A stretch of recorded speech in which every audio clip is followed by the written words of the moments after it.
പ്രിയപ്പെട്ട വിദ്യാർത്ഥികളെ നമസ്കാരം. മറ്റൊരു മലയാളം ക്ലാസ്സിലേക്ക് കൂടി ഏവർക്കും സ്വാഗതം.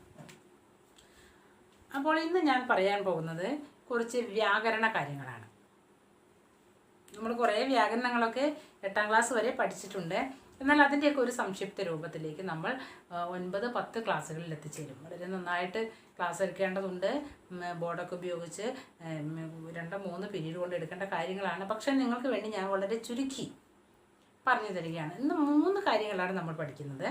ഒന്ന് അങ്കിവാക്യങ്ങൾ എങ്ങനെയാണ് വേർതിരിക്കുന്നത് എന്ന്, മറ്റൊന്ന് പ്രയോഗം മാറ്റുന്നത് എങ്ങനെയാണ്, മൂന്നാമത്തത് വിധിവാക്യത്തെ എങ്ങനെയാണ് നിഷേധവാക്യമാക്കുക എന്നുള്ളത്.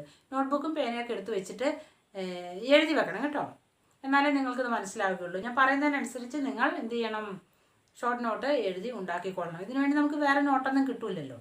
അതുകൊണ്ട് അങ്കിവാക്യങ്ങളെക്കുറിച്ചാണ് ഞാൻ ആദ്യമേ പറയുന്നത്. ഒരു വാചകം നമുക്ക് ലഭിക്കുകയാണെന്ന് വിചാരിച്ചു.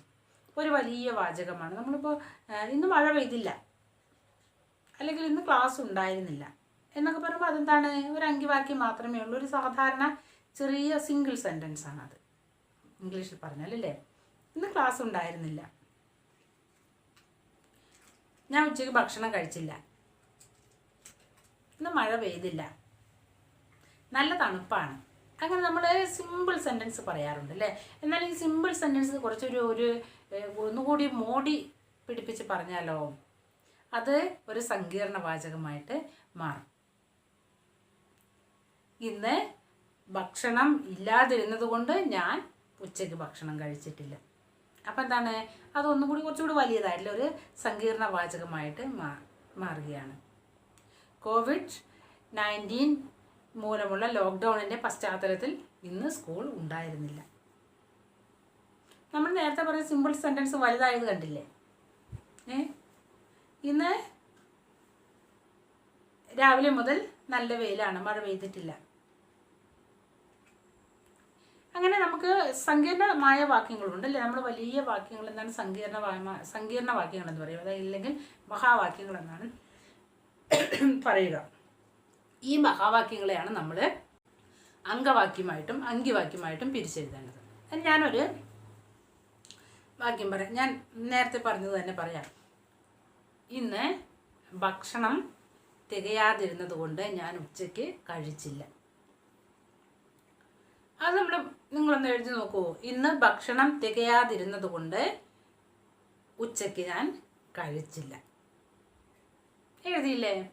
അപ്പോൾ അതിനെ നമുക്ക് 2ആയിട്ട് മാറ്റണം. അത് നമുക്ക് 2 ഭാഗമായിട്ട് മാറ്റിയാൽ എന്താണ്, ഏറ്റവും ചുരുങ്ങിയ രീതിയിൽ അതിനെ ഒരു അർത്ഥപൂർണമായ ഏറ്റവും ചുരുങ്ങിയ ഒരു സെൻറ്റൻസ് ആക്കി മാറ്റിയാൽ എങ്ങനെ ഉണ്ടാകും. ഉച്ചയ്ക്ക് ഞാൻ കഴിച്ചില്ല. അതിനെന്താണ് ചോദ്യോത്തരമൊന്നുമില്ല. ഞാൻ കഴിച്ചിട്ടില്ല, എന്താ കാരണം എന്നൊന്നും അറിയില്ല. ഉച്ചയ്ക്ക് ഞാൻ കഴിച്ചിട്ടില്ല. അതിനെന്ത് പറയാം, നമുക്ക് അങ്കിവാക്യം എന്ന് പറയാം. അങ്കി എന്ന് പറഞ്ഞാൽ എന്താ അർത്ഥം എന്നറിയാമോ, ശരീരം എന്നാണ് അർത്ഥം. അങ്കി എന്ന് പറഞ്ഞാൽ ശരീരം. ശരീരത്തിൽ എന്തുണ്ട്, തലയുണ്ട്, കണ്ണുണ്ട്, മൂക്കുണ്ട്, കൈയുണ്ട്, കാലുണ്ട്, എല്ലാ അവയവങ്ങളും കൂടെ ചേരുമ്പോഴാണ് എന്താവുക, ശരീരമാവുക.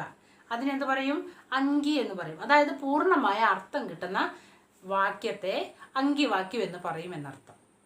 മനസ്സിലായോ എന്താണ് അങ്കിവാക്യം? പൂർണ്ണമായ അർത്ഥം ലഭിക്കുന്ന വാക്യത്തെയാണ് അങ്കിവാക്യം എന്ന് പറയുക.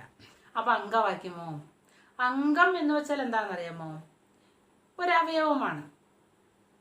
എൻ്റെ ഈ മൂക്ക് എൻ്റെ ശരീരത്തിലെ ഒരു അംഗമാണ്. എന്നുവെച്ചാൽ ശരീരമാണോ? അല്ല. പക്ഷേ മൂക്കും കൂടെ ചേർന്നാലേ എന്തുണ്ടാവുകയുള്ളൂ, ശരീരമാവുകയുള്ളൂ. എൻ്റെ ഈ കൈ ശരീരത്തിലെ ഒരു അംഗമാണ്, ഒരു അവയവം മാത്രമാണ്. പക്ഷെ കൈയെ ശരീരം എന്ന് പറയാൻ പറ്റുമോ? ഇല്ല, ഒരു അവയവം മാത്രമേ ആകുന്നുള്ളൂ അല്ലേ. അപ്പോൾ അങ്കിവാക്യത്തെ പരിഷ്കരിക്കാൻ വേണ്ടി കൂടെ ചേർക്കുന്നതാണ് എന്ത്, അങ്കവാക്യം.